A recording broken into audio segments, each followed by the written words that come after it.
Salve a todos, vamos dar início à discussão sobre o segundo conteúdo da disciplina de História na modalidade de ensino remoto do IFAT Camp Chapuri, intitulado Imperialismo Econômico e Colonização da Ásia e da África.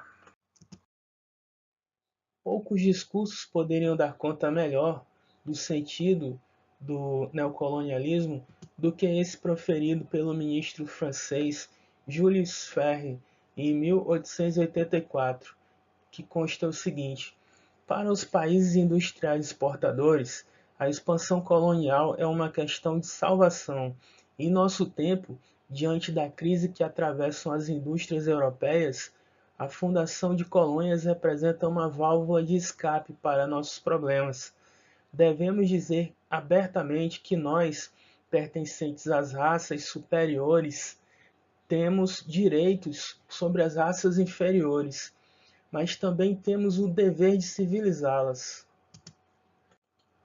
Apenas quando a gente compreende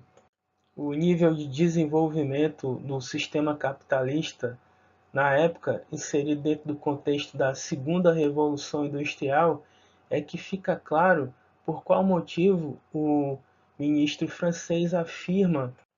que a invasão da África e da Ásia é a salvação dos países europeus. Vamos dar início, assim, então, na discussão, através da apresentação de algumas das principais invenções da Segunda Revolução Industrial, assim como vamos fazer uma reflexão sobre as consequências que essas invenções tiveram para o mundo inteiro. Quando nós falamos de Segunda Revolução Industrial, ocorrida há aproximadamente 150 anos atrás, nós estamos falando dos primórdios da base tecnológica que sustenta a civilização em que nós vivemos ainda hoje. Estamos falando, por exemplo, da invenção da energia elétrica, com o motor elétrico de Michael Faraday na Inglaterra em 1831, que ficou sendo subutilizado até que fosse inventada a primeira usina elétrica no ano de 1880 pelo norte-americano Thomas Edison, criada para abastecer o bairro de Manhattan, na cidade de Nova York, e sem a qual a vida nas grandes cidades, que hoje tem até 15, 20 milhões de habitantes, se torna praticamente insustentável.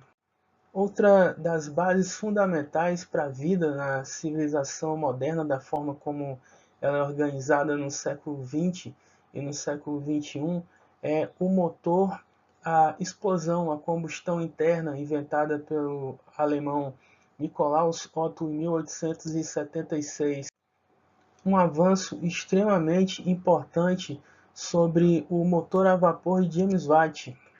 por não precisar de uma caldeira enorme de água, assim como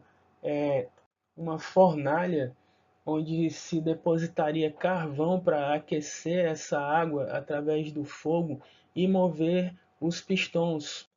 Esse novo motor, desenvolvido por Nikolaus Otto, tinha o seu pistão movimentado através de uma explosão causada dentro do cilindro onde esse pistão ficava, quando havia o contato, em primeiro lugar, de gás, que foi em pouco tempo substituído por gasolina, com uma faísca de fogo provocado hoje em dia por uma vela, o que tornou o motor muito mais rápido, muito mais eficiente, diminuiu muito o espaço necessário para guardar o combustível, tornou o controle da rotação muito mais fácil, se constituindo na base sobre a qual se desenvolveram todas as inovações tecnológicas que constituem os motores da atualidade de todos os automóveis, motocicletas, aviões, navios, os principais meios de transporte de cargas e passageiros. Ao lado de seu concorrente, que segue o mesmo princípio da explosão dentro de um cilindro para movimentar um pistão, também alemão, Rudolf Diesel. Podemos dizer que a invenção dos motores elétricos e a combustão interna, a explosão, lideradas pelos Estados Unidos e pela Alemanha no século XIX, são o ponto de partida para a superação da tecnologia do século XVIII, da máquina a vapor, principalmente, que havia sido desenvolvida pela Inglaterra, a partir do que se cria uma tensão que vai marcar todo esse período entre esses países de economia industrial mais desenvolvida do mundo. Essas inovações estão inseridas dentro de um conjunto de outras, sendo todas interdependentes, como por exemplo a invenção do aço enquanto um processo industrial pelo inglês Bessemer em 1856, que possibilitou tanto a produção em massa do aço, que antes era feito de forma artesanal e, portanto, barateou também os custos da produção, quanto também serviu de base para o desenvolvimento de outras tecnologias, tanto quanto a borracha vulcanizada, inventada pelo norte-americano Charles Goodyear em 1839, a partir do que esse material extremamente maleável pode ser usado em larga escala e para várias funções diferentes na indústria. Não somente novos materiais, como novas técnicas produtivas, a exemplo da linha de montagem do norte-americano Henry Ford, revolucionaram todo o processo produtivo, pois na linha de montagem o operário ficava parado enquanto trilhos levavam as máquinas que eles estavam construindo, sendo que eles economizavam a partir daí o tempo de deslocamento. Seguindo a linha de raciocínio do capitalismo, a exemplo do desenvolvido na Inglaterra, de que time is money, ou seja, tempo é dinheiro, a grande redução do tempo que era necessário para se produzir um automóvel se reverteu em redução também do preço do automóvel, popularizando esse produto que antes era de luxo, sendo acessível a partir de Henry Ford também a classe média, e não somente a alta sociedade, como era na época em que foi inventado na Alemanha pelo Carl Benz, em 1876. Processos que foram ocorrendo também com a invenção da motocicleta por Gottlieb Daimler em 1885. Dois alemães que usavam a invenção do motor à explosão de seu conterrâneo Nikolaus Otto para revolucionar definitivamente os meios de transporte. Ao mesmo tempo em que nos Estados Unidos, Thomas Edison desenvolvia a lâmpada, tecnologia que aparentemente todos os países do mundo queriam, mas que só poderia ser viável a partir do momento em que o inventor inventasse também a usina elétrica. Esse novo conjunto de invenções foi popularizando e tornando cada vez mais acessível, se inserindo cada vez mais no cotidiano das sociedades, as tecnologias da indústria, as quais não eram possíveis ser inseridas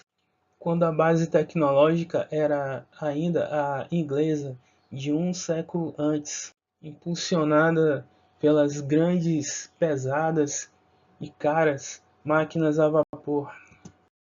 A segunda revolução industrial, que teve como consequência o desenvolvimento do imperialismo e da colonização da África e da Ásia, é considerada já a terceira fase de desenvolvimento do sistema capitalista. Na primeira fase, chamada de capital mercantil, o lucro dos empresários era obtido a partir do esquema chamado de troca desigual, que consiste em comprar mercadorias no mercado mais barato e revender essas mercadorias no mercado mais caro. A prática comercial mais avançada dessa fase do capitalismo era a compra de especiarias do Oriente pelos europeus nas viagens realizadas através das caravelas, especiarias essas como tecidos de seda, de algodão, óleos perfumados, para que fossem revendidos a um preço muito mais caro na Europa ou então no continente americano. Trata-se de uma forma de acumulação primitiva de capital, que não constitui ainda as características essenciais do sistema capitalista propriamente dito, mas foram indispensáveis para o seu desenvolvimento através da colonização da América, da escravidão dos africanos, da pirataria, entre outras práticas. Na segunda fase do capitalismo, a do capital industrial, correspondente ao liberalismo da época da Revolução Industrial, no que se refere à conjuntura, ao modelo político-econômico, o lucro era obtido a partir da extração de mais-valia, que significa horas de trabalhos não pagas para os operários que produziam as mercadorias vendidas pela burguesia, o que se constituiu a partir de então como a principal forma de acumulação de riquezas, substituindo em parte, não totalmente, mas sim como forma principal, porque nunca deixou de existir, a troca desigual do sistema mercantil, e se constituindo como a principal forma de acumulação de riqueza do século XVIII até o final do século XIX, época em que é substituída como principal forma de acumulação de riquezas pelo capital financeiro, caracterizado pela junção do capital industrial, que predominava até então a partir da extração de mais-valia, com o capital bancário, uma forma de reprodução e ampliação e acumulação da riqueza baseada nos juros.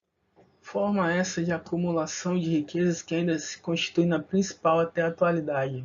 responsável pela superação da forte crise econômica que se abateu sobre a Europa no final do século XIX e também responsável pela extinção da livre concorrência, sendo o capital financeiro também denominado como capital monopolista, assim como foi responsável em grande medida também pela colonização da África e da Ásia. A livre concorrência, superada pela terceira fase do capitalismo, a do capital financeiro, e que correspondia à segunda fase do capitalismo, a do capital industrial, consistia em uma livre disputa entre as empresas capitalistas pelos mercados consumidores através da redução progressiva dos preços de suas mercadorias, objetivando a falência das concorrentes, sendo um de seus principais lemas: quem não tem competência não se estabelece. A crise que pôs fim à segunda fase do sistema capitalista de livre concorrência no final do século XIX se deu em decorrência de uma corrida pelas empresas concorrentes no livre mercado para que cada vez mais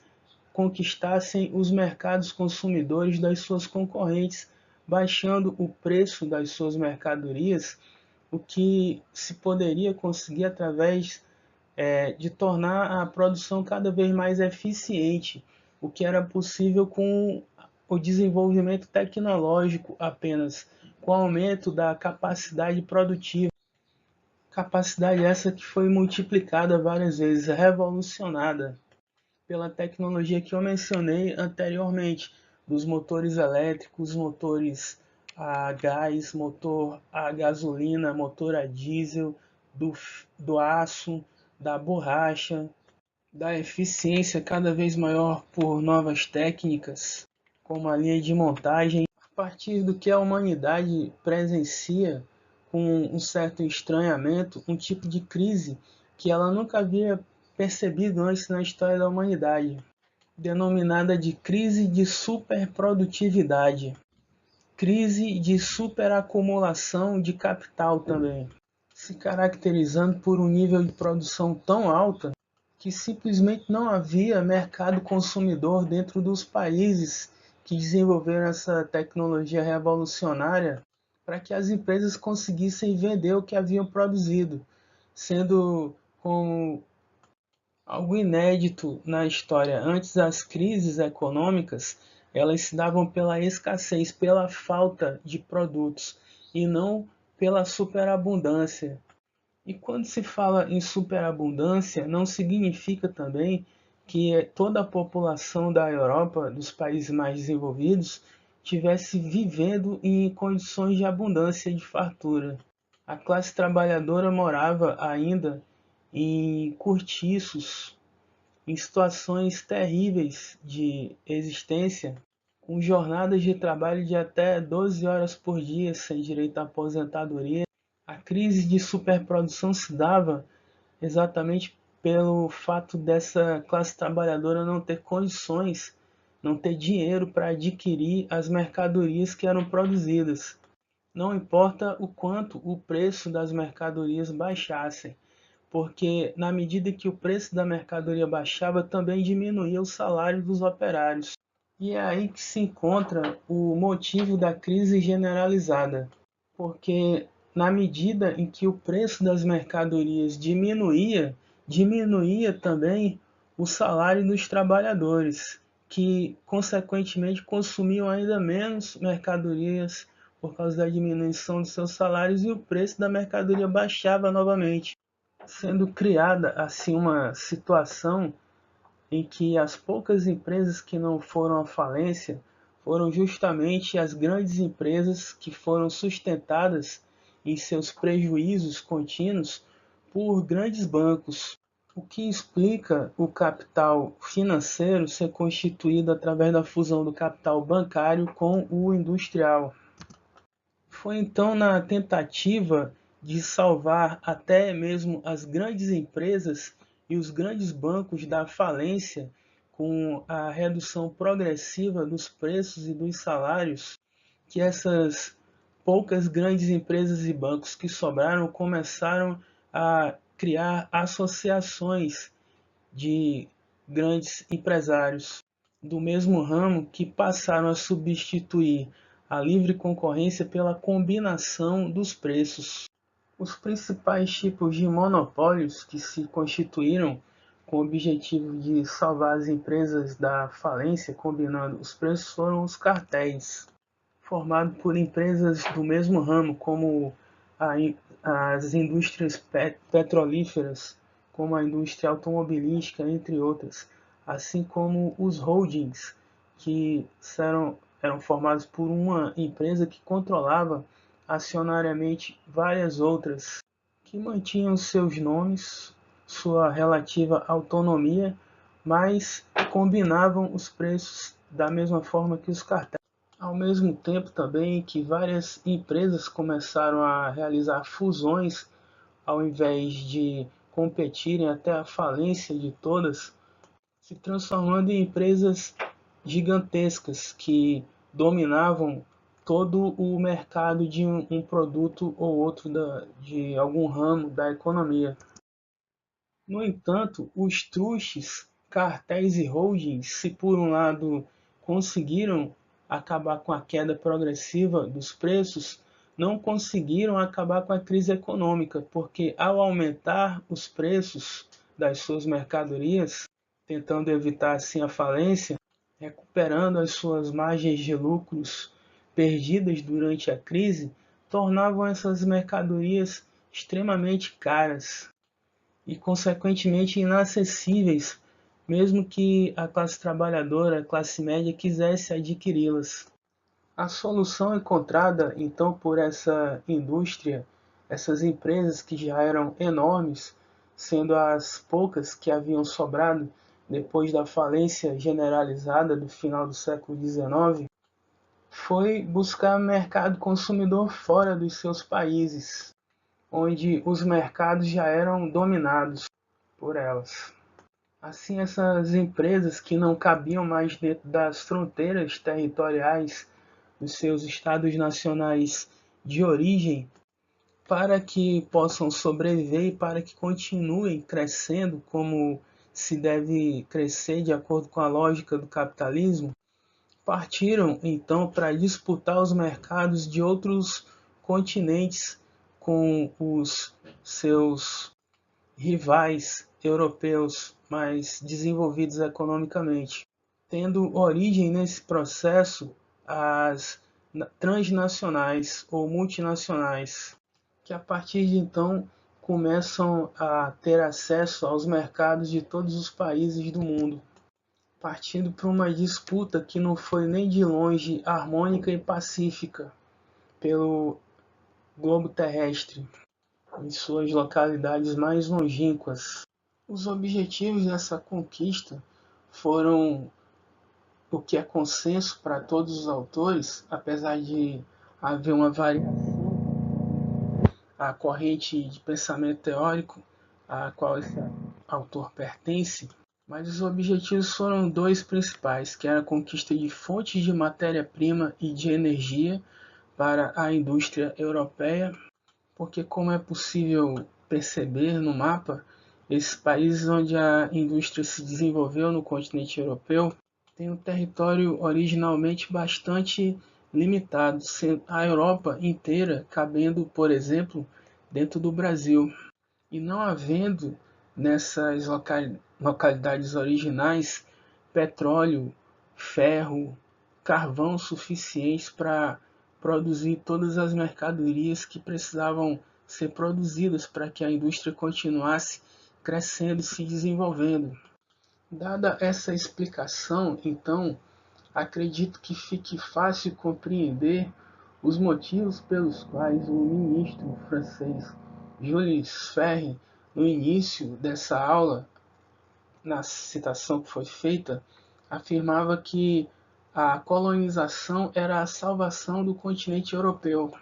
região de onde os países de economia mais desenvolvida industrialmente do mundo partiram para uma disputa selvagem, responsável pela pilhagem das riquezas e brutalização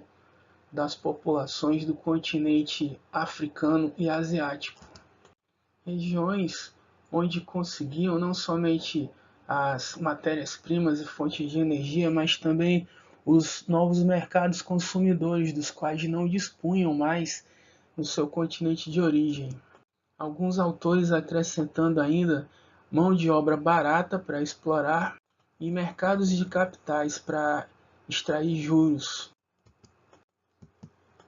É especialmente importante iniciar a discussão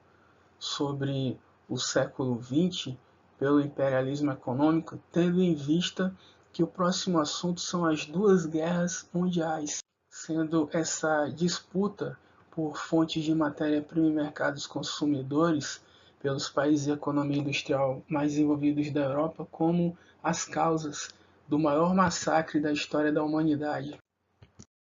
Havia sido justamente como uma tentativa de evitar uma guerra sangrenta entre os países mais ricos e poderosos do mundo, que no ano de 1884, ainda enquanto as principais tecnologias eram muito recentes, ainda estavam no seu período inicial de desenvolvimento, que alguns dos países da Europa mais ricos e poderosos, como Inglaterra, Alemanha, França, Itália, entre outros, se reuniram em Berlim com o objetivo, claro, de promover uma divisão dos territórios africanos entre si. Obviamente sem consultar nenhum africano, que era considerado como pertencente a uma raça inferior, sobre a sua opinião sobre a conquista, a divisão territorial de um continente pelos europeus. Apesar da brava resistência desenvolvida pelos povos da Ásia e da África, como na Guerra dos Boeres em 1899 na África, a Guerra dos Cipaios em 1857 na Índia, a Guerra do Ópio em 1840 na China, essas regiões que foram colonizadas não conseguiram resistir aos rifles, aos canhões, aos navios de guerra, a toda a tecnologia que a Revolução Industrial Europeia proporcionava aos conquistadores. Às vésperas da Primeira Guerra Mundial, o país que se lançou de forma pioneira na colonização dos outros continentes, a Inglaterra, ela tinha possessões sobre 1/5 da superfície terrestre. De cada 5 metros da superfície do planeta Terra pertencia ao Império Britânico, que se orgulhava em dizer, em ostentar o seu lema de que o sol nunca se põe sob a bandeira da Inglaterra, tendo em vista que, como a Inglaterra possuía territórios em todos os continentes, onde quer que os raios solares estivessem incidindo sobre a Terra, durante as 24 horas do dia, estaria sempre incidindo sobre o território inglês. Nesse momento, eu queria que você refletisse sobre o que há de simbólico nessa imagem ao lado de uma rica colonizadora inglesa sendo sustentada pelas costas de colonizados indianos pobres. Uma imagem que fala muito mais do que provavelmente ela queria dizer. Mesmo assim, nada impedia que a Inglaterra, com a sua tecnologia baseada na máquina a vapor, se tornasse cada vez mais obsoleta e decadente frente à Alemanha e aos Estados Unidos, com seus motores elétricos e a combustão, coisa que gerava um desequilíbrio crescente de poder. Nas 3 décadas que se seguiram ao Tratado de Berlim, período em que crescia enormemente a necessidade da retardatária no processo de colonização à Alemanha por matérias-primas e fontes de energia e mercados consumidores, chegando ao ponto do imperador alemão Guilherme II produzir a frase célebre, emblemática do desejo de expansão imperialista alemão, afirmando que a Alemanha também tinha direito a um lugar ao sol, fazendo assim alusão ao continente africano, que era dominado majoritariamente por Inglaterra, mas também por França, Itália, Portugal e Espanha. A tensão crescia na medida em que o poder das transnacionais europeias se estendia sobre os continentes asiáticos e africano através das 3 modalidades principais de colonialismo imperialista. Seria a modalidade de colônia, onde a metrópole tem um controle total sobre a terra, o território do povo que havia sido invadido, sendo uma modalidade de colonização predominante na África, onde é possível ver no mapa ao lado a divisão do território africano, 90% do território africano, de acordo ainda com os tratados realizados na Conferência de Berlim. Ao mesmo tempo em que o protetorado, onde a colônia tinha uma autonomia política relativa, predominava sobre o continente asiático, assim como também a zona de influência, onde os governos eram formalmente autônomos, no entanto, sua economia completamente dependente da economia da metrópole, em laços estabelecidos através de tratados comerciais. É importante que se entenda as principais características do processo de colonização na sua forma mais brutal e pura, para que se entenda a que os povos do continente africano e asiático estavam submetidos, que a invasão, a colonização significa, entre outras coisas, a invasão territorial da metrópole pela colônia, seguida da conquista desse território através de uma luta armada e a ocupação militar após a conquista, de modo que se estabelece a dominação política, sendo que o povo perde o controle do seu território, se torna como que estrangeiro em sua própria terra. A partir do que se tem o desenvolvimento do principal objetivo da colonização, que é a exploração econômica. Todo o processo se dando, inclusive, mediante a sujeição cultural máxima possível, sendo o caso dos colonizadores afirmarem que os colonizados assim o são por serem inferiores, afirmando que a única língua válida é a do conquistador, a única religião válida, reconhecida de direito é a do conquistador, menosprezando todos os costumes, todas as tradições dos povos colonizados, em manifestações racistas que atingem vários níveis. Encerramos assim então a discussão sobre o conteúdo imperialismo, a qual será acompanhada do envio de um texto em PDF do capítulo do livro didático correspondente para o sistema SIGA e para os grupos de WhatsApp, em conjunto com a atividade a ser entregue. Espero que a discussão tenha sido útil para a compreensão das relações de poder que se estabelecem entre os continentes do mundo na atualidade,